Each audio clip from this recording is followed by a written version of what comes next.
Welcome to our channel. How to set up and connect Linksys Velop Pro 6E Wi-Fi Mesh System.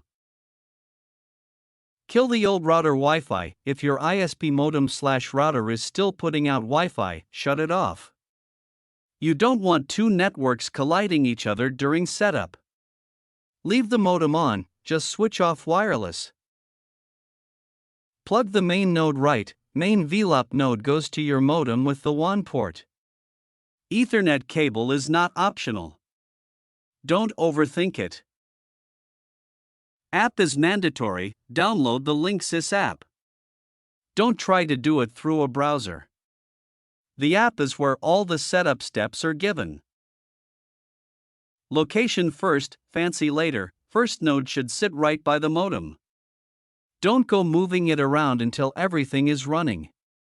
Set up, connect, then relocate. Watch the light. Velop's got that LED ring on top. Purple means ready, blue means connected, red means nope. Don't ignore it. Add nodes one at a time. Don't power up all the nodes at once. Set up the main, get it locked in, then add a second node through the app. Then the third one by one. Move the node if amber. If you get amber instead of blue on a node, it's too far. Drag it closer. Test again. Don't waste time rebooting, it's a placement issue. Firmware check right away. Once you're in, update firmware through the app.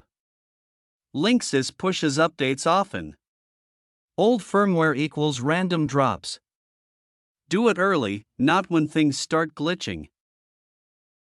Customize the Wi-Fi name. Don't leave it at Linksys_Pro 6E_XXX. Change SSID and password right after setup. Otherwise, you'll be retyping long default junk forever. Reset if totally stuck. If setup hangs or you've been staring at purple/red for 20 minutes, don't overthink. Hard reset the node with the pinhole, hold 10 seconds, it's quicker than tweaking. Thank you for watching.